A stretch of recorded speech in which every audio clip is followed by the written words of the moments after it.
तो आदाब, नमस्कार, गुड इवनिंग, सत श्री अकाल। एक बार फिर आप तमाम लोगों का स्वागत है क्राइम तक की कहानी के इस एपिसोड में। उम्मीद है पूरी फैमिली अच्छी होगी। आज की कहानी सुनाऊं उससे पहले एक अपडेट महंत नरेंद्र गिरी की मौत को लेकर। एक वीडियो आपने देखा होगा, सोशल मीडिया पर भी है, तमाम न्यूज़ चैनल पर भी चल रहा है। ये वीडियो उस वक्त का है जब पहली बार फ़ोन किया जाता है पुलिस को, 20 सितंबर की शाम 5 के आसपास, और पुलिस पहुँचती है और वहाँ किसी ने वीडियो बनाया। पुलिस की अपनी टीम भी वीडियो बना रही थी। उसमें महंत जी की जो लाश है वो फर्श पर पड़ी थी। जो नायलॉन की रस्सी थी पीले रंग की, उसके 3 टुकड़े थे। कमरे में सुसाइड नोट रखा हुआ भी दिख रहा था, लेकिन पंखा चल रहा था। तो बड़ा अजीब होता है कि पंखा चलाते हुए कोई खुदकुशी करे, लेकिन फिर उसमें से एक शिष्य ने बताया कि कमरे में आने के बाद, लाश को उतारने के बाद, रस्सी के टुकड़े करने के बाद उसने ही पंखा चलाया था। तो हो सकता है, हालांकि पुलिस उसमें यह भी कह रही है कि तुमको लाश उतारने की ज़रूरत क्या थी। लेकिन ऐसे मौके पर आमतौर पर इसलिए लाश को नीचे उतार लेते हैं कि शायद उनके अंदर एक उम्मीद रहती है कि क्या पता सांसें चल रही हों, जिंदा हों, अस्पताल ले जाऊं। तो ज़्यादातर सुसाइड के केस में ऐसा देखा गया। लेकिन अब एक सवाल उठ रहा है कि उस रस्सी जो फंदा था उसके 3 टुकड़े क्यों काटे गए। एक एक टुकड़े से भी हो सकता था। अब ये सारी जांच की बात है। हालांकि पोस्टमार्टम रिपोर्ट बता रही है कि शुरुआती जो रिपोर्ट है वो कि मामला खुदकुशी का है। यूपी सरकार ने सीबीआई की जांच की सिफारिश कर दी है। इसका मतलब अब ये हुआ कि ये मामला सीबीआई देखेगी, सीबीआई इसकी जांच करेगी, टेक ओवर करेगी केस को, और उसके बाद जो भी आगे होगा। और जो आनंद गिरी गिरफ्तार किया गया, उसके वकील ने आज कोर्ट में कहा कि आनंद गिरी की जान को अब खतरा है, क्योंकि महंत जी की मौत हुई है और हर तरफ ये बात फैल गई है कि उन्होंने अपनी मौत के लिए आनंद गिरी को जिम्मेदार ठहराया। तब उनके भक्त, उनके शिष्य आनंद गिरी की जान ले सकते हैं। तो ये एक अलग उलझन, एक अलग मसला है पुलिस के लिए भी, आनंद गिरी की सुरक्षा को लेकर।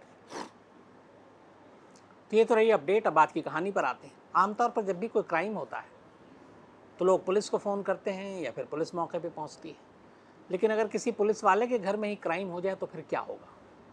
ये कहानी मध्य प्रदेश के इंदौर शहर की है। इंदौर शहर में एक इलाका है एरोड्रम। उसी इलाके में एक पुलिस वाला, जिनका नाम ज्योति प्रसाद था, अपनी पत्नी नीलम और एक 18 साल के बेटे और एक 17 साल की बेटी के साथ रहते थे। जहाँ पे उनका घर था, उनके ठीक घर के बराबर में ही ज्योति प्रसाद जी के पिता का भी घर था। वो भी एक रिटायर्ड डीएसपी थे, डिप्टी सुपरिंटेंडेंट ऑफ पुलिस। तो पुलिस वालों का घर बाप बेटे बराबर में रहते थे। 16 और 17 दिसंबर की रात की बात है ये। ठंड काफ़ी थी। करीब 4:30 बजे के आसपास एक पड़ोसी की नज़र पड़ती है और वो देखते हैं कि ज्योति प्रसाद के घर से उनकी जो बेटी थी 17 साल की, नाबालिग, वो अपने घर के कुत्ते को टहलाने के लिए निकली है। अब ये बात बड़ा अजीब है। एक तो ठंड का मौसम, दिसंबर का महीना, सबसे कड़ाके की सर्दी पड़ती है, और उस ठंड के मौसम में रात 4:30 बजे कोई अपने कुत्ते को टहलाने घर के बाहर ले जाए, ये थोड़ी सी अनोखी तस्वीर नज़र आती है, थोड़ी अनोखी बात नज़र आती है। खैर, उन्हें लगा कि हो सकता है भाई शौक़ हो, तो उन्होंने कुछ कहा नहीं। बात आई गई हो गई। अच्छा, उस रात उस घर में ज्योति प्रसाद जी और उनकी पत्नी नीलम के अलावा उनकी यही बेटी थी। उनका जो बेटा था वो पड़ोस में ही दादा के घर सोने चला गया था। और अक्सर ऐसा होता है, चूँकि एकदम दीवारें दोनों घर की लगी हुई थी, परिवार एक ही था। फिर इसके बाद एक पड़ोसी, जो उन्हीं का किराए पे मकान दे रखा था ज्योति प्रसाद ने, उनको कुछ रात को शोर की आवाज़ सुनाई देती है। उन्हें लगता है झगड़ा हो रहा है।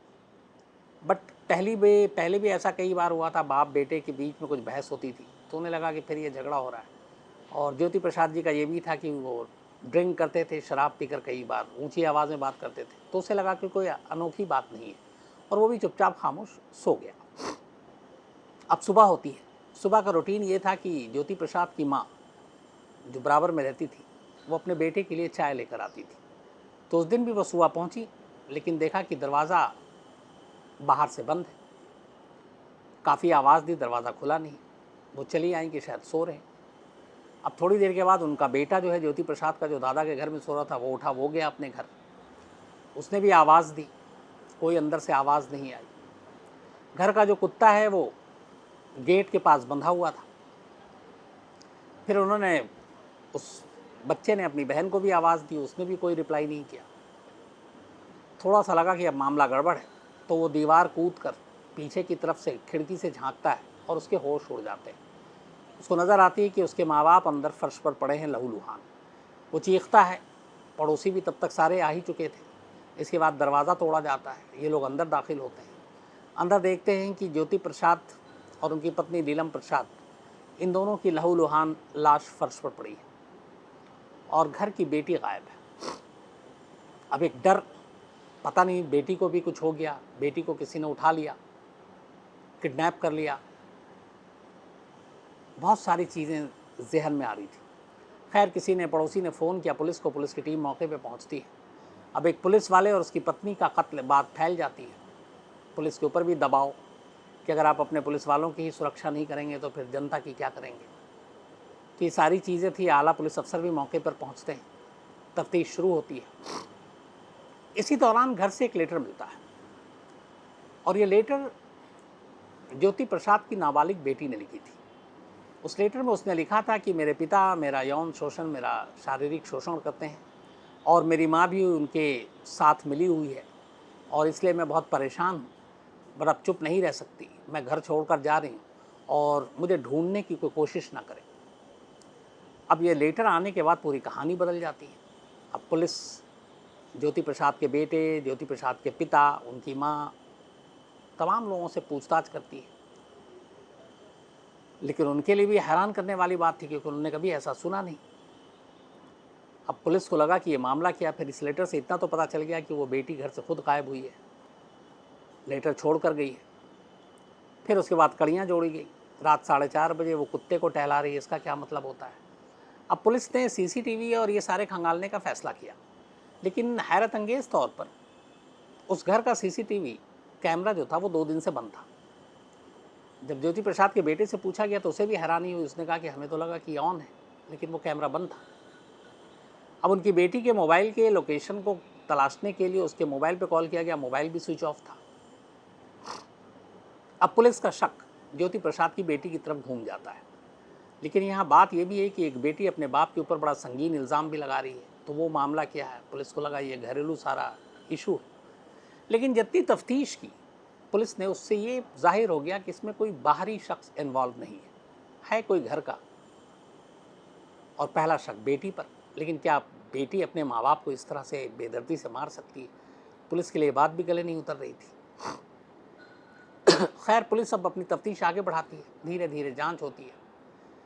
बेटी की तस्वीर और वो बाकी चीज़ें आसपास के पुलिस स्टेशन में भी सर्कुलेट कर दी जाती है। करीब 12-14 घंटे बीत जाते हैं। इसके बाद एक अचानक फ़ोन आता है पुलिस के पास कि इस बेटी के बारे में जब पुलिस ने तफ्तीश की तो पता चला कि ज्योति प्रसाद की बेटी का एक लड़के से इश्क चल रहा था और वो लड़का, ये इश्क करीब 2 साल से चल रहा था। और ज्योति प्रसाद के घर के बराबर में ही एक घर है जिसमें यह था कि कई आकर लड़के बैठा करते थे। बाद में ये भी पता चला कि वहाँ पे ज़्यादातर नशेड़ी या ड्रग्स का कारोबार करने वाले लोग बैठते थे। तो उन्हीं में एक लड़का और आकर बैठता था और उसका नाम था डीजे। तो डीजे की और ज्योति प्रसाद की बेटी की दोस्ती हो गई। फिर तफ्तीश में ये भी पता चलता है कि डीजे उस घर में ही इसलिए आता था ताकि वो मिल सके उस लड़की से, और इन दोनों के बीच दोस्ती हुई, फिर प्यार हुआ। फिर कहते हैं कि एक बार इन दोनों को ज्योति प्रसाद ने रंगे हाथों पकड़ लिया और उसके बाद ज्योति प्रसाद ने अपनी बेटी को बहुत डांटा और डीजे को उन्होंने थप्पड़ भी मारा और कहा आज के बाद अगर मेरे घर के आसपास या मेरी बेटी के इर्द गिर्द तुम दिखाई दिए तो अंजाम बुरा होगा, और उन्होंने हड़का कर भेज दिया। अब उस लड़के के भी पुलिस ने मोबाइल को सर्विलांस पे लगाया। जब उसका नाम आया उसका भी स्विच ऑफ था, लेकिन लगातार पुलिस जो है उसके फ़ोन को सर्विलांस पे रखे हुई थी। और तभी अचानक उसने अपना मोबाइल ऑन किया और उससे उसका लोकेशन पता चल गया। इसके बाद रतलाम के आसपास लोकेशन पता चला, लोकल पुलिस को खबर की गई। वहाँ के एक होटल से ये लड़का और ज्योति प्रसाद की बेटी दोनों पकड़े जाते हैं। उनको पकड़कर वापस इंदौर लाया जाता है। ज्योति प्रसाद की बेटी के बैग से एक और ख़त मिलता है और इस ख़त के सामने आने के बाद पूरी कहानी साफ हो जाती है। इस ख़त में ये लिखा था, जो उसने अपने ही हाथ से लिखा था, ज्योति प्रसाद की बेटी ने अपने प्रेमी के लिए यानी डीजे के लिए। इस ख़त में उसने लिखा कि सिर्फ 5 मिनट ही सही, कम से कम डीजे से एक मुलाकात तो हुई। आपसे हुई इस मुलाकात को आपसे हुई इस मुलाकात ज़िंदगी के सबसे कीमती और मीठे पल हैं। मैं चाहती हूँ कि वो पल कुछ लम्हों के लिए वहीं ठहर जाए, क्योंकि वो वापस कभी आ नहीं सकते। आपके लिए ज़िंदगी कुर्बान है। अगर आप मेरे नहीं हुए तो मैं आपको किसी का नहीं होने दूँगी। मैं चाहती हूँ कि हम दोनों के बीच कभी कोई नहीं आए। अगर जो भी आएगा उसका अंजाम बुरा होगा। मुझे सोचकर बहुत मज़ा आ रहा है, इसीलिए किसी को भी हम दोनों की ज़िंदगी के बीच में नहीं आने देंगे। ये वो ख़त था जो उस लड़की के बैग से मिला। इसके बाद अब पुलिस ने उससे पूछताछ शुरू की। जब पूछताछ शुरू की तो फिर उस लड़की ने पूरी कहानी बताई। उसने कहा कि करीब 2 साल से डीजे के साथ उसका इश्क था। एक बार वो दोनों पकड़े गए साथ में। पिता ने डांटा, डीजे को मारा और फिर दूर रहने को कहा, लेकिन वो दोनों चोरी छुपे मिलते रहे, मोबाइल पे बात करते रहे। फिर धीरे धीरे इन दोनों ने तय किया कि हम दोनों शादी कर लेंगे, कहीं भागकर। लेकिन डीजे को ये डर था कि वो अगर इस लड़की के साथ कहीं भागकर शादी करता है तो बहुत ज़्यादा दिनों तक छुप नहीं सकता, क्योंकि ज्योति प्रसाद लड़की के पिता पुलिस में हैं और वो अपने दबदबे और अपने असर से कहीं भी वो छुपे होंगे उनको ढूंढ निकालेंगे। तो उसने ज्योति प्रसाद की बेटी से कहा कि देखो, भागकर शादी करना या छुप कर रहना मुमकिन है नहीं। शादी तभी होगी जब बिना खौफ के हम दोनों शादी करें और कहीं जाकर आराम से रहें। तो इसके बाद ज्योति प्रसाद की बेटी, जो ऑलरेडी इश्क में बहुत अंधी थी, उसने कहा ठीक है, अगर मेरे माँ बाप ही मेरे इस रिश्ते के लिए कांटे हैं तो उनको ही रास्ते से हटा देते हैं। फिर इन दोनों ने प्लानिंग करनी शुरू की। पहले ज्योति प्रसाद की बेटी ने ये सोचा कि नींद की गोली दे दें ज़्यादा मात्रा में खाने में मिलाकर तो शायद मर जाएं, या फिर नींद की गोली देने के बाद उन पर हमला करें तो वो कोई विरोध ना कर पाएँ। लेकिन बिना प्रिस्क्रिप्शन के नींद की गोली मेडिकल स्टोर ने दी नहीं तो उनको मिला नहीं। फिर और कई रास्तों पे कई चीज़ों का इन्होंने प्लान किया, वो भी सक्सेसफुल नहीं हुआ। फिर इससे पता था कि मेरा भाई, हालांकि उसका जो भाई था ज्योति प्रसाद का जो बेटा, वो देहरादून में इंडियन मिलिट्री एकेडमी में उसका एडमिशन हो गया था, वहाँ पढ़ता था अभी। चूँकि ये कोरोना था लास्ट ईयर दिसंबर में, तो वो घर आया हुआ था।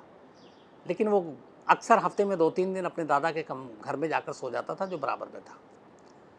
तो अब इन दोनों ने प्लान करना शुरू किया कि जिस रात भी वो दादा के घर में जाएगा और माँ बाप घर में अकेले होंगे, उसी रात उन दोनों को मारना है। नींद की गोली मिली नहीं, कुछ और तरीका सोचने लगे। अब प्लान हो चुका था, इन्होंने कहा पकड़े ना जाए। तो सबसे पहले ज्योति प्रसाद की बेटी ने अपने घर के इर्द गिर्द और घर में लगे सीसीटीवी कैमरे को बंद कर दिया। इसके बाद उसने अपना मोबाइल स्विच ऑफ कर दिया ताकि उसका लोकेशन पता ना चले। फिर 16 और 17 दिसंबर की रात करीब 10 साढ़े 10 बजे उसे पता चला कि उसका भाई या दादा के यहाँ सोने जा रहा है। उसने डीजे को फ़ोन किया, उससे कहा कि आज घर पे कोई नहीं है, तुम आ जाओ। रात करीब 4 बजे डीजे घर में आता है। डीजे जैसे ही घर में आता तो पहले ज्योति प्रसाद की बेटी ये देखने के लिए कि कोई पड़ोसी या जो दादा दादी सब बराबर में है, कोई देख तो नहीं रहा, कोई जागा हुआ तो नहीं है, तो वो कैसे जाए। तो अब 4 साढ़े 4 बजे अकेली वो निकलती है, एक लड़की 17 साल की, ठंड के इसमें और इतनी रात, तो लोगों को शक होगा। तो उसने पहले अपने घर के कुत्ते की जंजीर खोली और 4:30 बजे उस कुत्ते को टहलाने ले गई।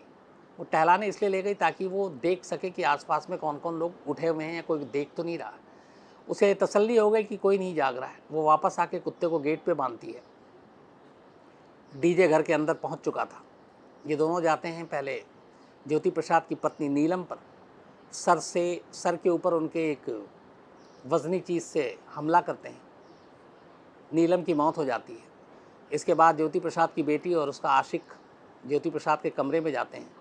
पीछे से उनके सर पे भी इसी तरह से हमला करते हैं, लेकिन वो फिर भी उठ जाते हैं और थोड़ा विरोध करते हैं। लेकिन उसके बावजूद चूँकि नींद में थे, 2-3 बार और हमला होता है सर पे, फिर उनकी भी मौत हो जाती है।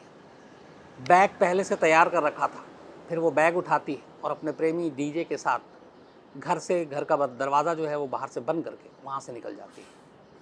मोबाइल स्विच ऑफ था, इसलिए उसको कुछ उसका लोकेशन भी नहीं मिलना था।